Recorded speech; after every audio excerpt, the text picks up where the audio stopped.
มหาสมุทรครอบคลุมพื้นที่กว่า 70% ของพื้นผิวโลกเป็นแหล่งกำเนิดของสิ่งมีชีวิตนับไม่ถ้วนและเป็นแหล่งอาหารที่หล่อเลี้ยงผู้คนหลากหลายพันคนทะเลจึงไม่ใช่เพียงพื้นที่ของธรรมชาติหากยังเป็นรากฐานสำคัญของเศรษฐกิจวิถีชีวิตและความมั่นคงทางอาหารของผู้คนทั่วโลกแต่ในขณะเดียวกันหลายพื้นที่กำลังเผชิญกับปัญหาขยะทะเลและไมโครพลาสติกซึ่งองค์การสหประชาชาติระบุว่าขยะพลาสติกจำนวนมหาศาลยังคงไหลลงสู่ทะเลในทุกๆปีก่อนแตกตัวเป็นอนุภาคขนาดเล็กที่สามารถปนเปื้อนในสัตว์ทะเลและย้อนกลับเข้าสู่ห่วงโซ่อาหารของมนุษย์สำหรับประเทศไทยทะเลคือทรัพยากรที่สร้างทั้งรายได้และโอกาสให้กับผู้คนจำนวนมากโดยเฉพาะจังหวัดพังงาที่มีความอุดมสมบูรณ์ของทรัพยากรทางทะเลทั้งชายหาดแนวปะการังป่าชายเลนและแหล่งท่องเที่ยวทางธรรมชาติซึ่งล้วนเป็นต้นทุนสำคัญของการประมงการท่องเที่ยวและเศรษฐกิจของชุมชน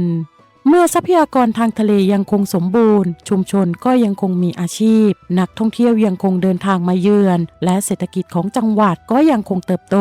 แต่หากทะเลเสื่อมโทรมผลกระทบก็จะไม่ได้เกิดขึ้นเฉพาะกับธรรมชาติหากยังส่งผลต่อรายได้คุณภาพชีวิตและอนาคตของคนในพื้นที่อีกด้วยเหตุนี้การอนุรักษ์ทรัพยากรทางทะเลจึงไม่ใช่หน้าที่ของหน่วยงานใดหน่วยงานหนึ่งแต่เป็นความรับผิดชอบร่วมกันของทุกภาคส่วนองค์การบริหารส่วนจังหวัดพังงาภายใต้การบริหารงานของนายบำรุงปิยะนำวานิชนายกองค์การบริหารส่วนจังหวัดพังงาจึงเดินหน้าขับเคลื่อนนโยบายด้านการอนุรักษ์ทรัพยากรธรรมชาติผ่านโครงการรักทะเลไว้ให้ยั่งยืนซึ่งจัดขึ้นเมื่อวันที่ 2 กรกฎาคม 2569 ณ บริเวณแหลมปะการังตำบลคึกคักอำเภอตะกัวป่าโครงการดังกล่าวมุ่งส่งเสริมการอนุรักษ์ฟื้นฟูและดูแลทรัพยากรทางทะเลและชายฝั่งควบคู่กับการสร้างความตระหนักรู้ให้ประชาชนเห็นถึงความสำคัญของการใช้ทรัพยากรอย่างรับผิดชอบพร้อมสร้างเครือข่ายความร่วมมือระหว่างภาครัฐภาคเอกชนสถานศึกษาและภาคประชาชนเพื่อร่วมกันดูแลทรัพยากรธรรมชาติให้คงความอุดมสมบูรณ์ในระยะยาวนายวิรัตเพราะปลูกรองนายกองค์การบริหารส่วนจังหวัดพังงากล่าวว่าปัจจุบันปัญหาขยะทะเลและไมโครพลาสติกไม่ใช่เรื่องไกลตัวอีกต่อไปเพราะส่งผลกระทบต่อทั้งระบบนิเวศสัตว์ทะเลสุขภาพของประชาชนรวมถึงภาพลักษณ์ด้านการท่องเที่ยวของจังหวัดพังงา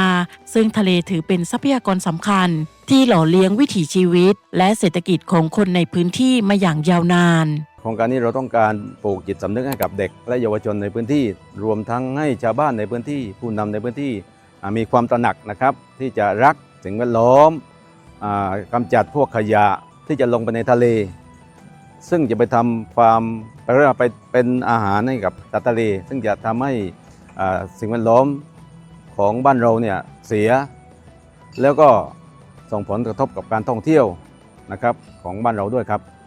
แม้การเก็บขยะชายหาดหรือกิจกรรมรณรงค์จะเป็นเพียงจุดเริ่มต้นแต่หัวใจสำคัญของการอนุรักษ์คือการสร้างความตระหนักรู้ให้เกิดขึ้นในชีวิตประจำวันเพราะขยะจำนวนมากที่พบในทะเลล้วนมีต้นกำเนิดจากกิจกรรมบนบกการลดการใช้พลาสติกแบบใช้ครั้งเดียวการคัดแยกขยะและการไม่ทิ้งขยะลงแหล่งน้ำเป็นสิ่งที่ทุกคนสามารถเริ่มต้นได้จากตัวเองการดูแลทะเลให้สะอาดและอุดมสมบูรณ์จึงไม่ใช่เพียงการรักษาธรรมชาติแต่ยังเป็นการรักษาแหล่งอาหารแหล่งอาชีพและอนาคตของคนพังงาเพื่อส่งต่อทรัพยากรอันล้ำค่านี้ให้คงอยู่กับคนรุ่นต่อไปอย่างยั่งยืน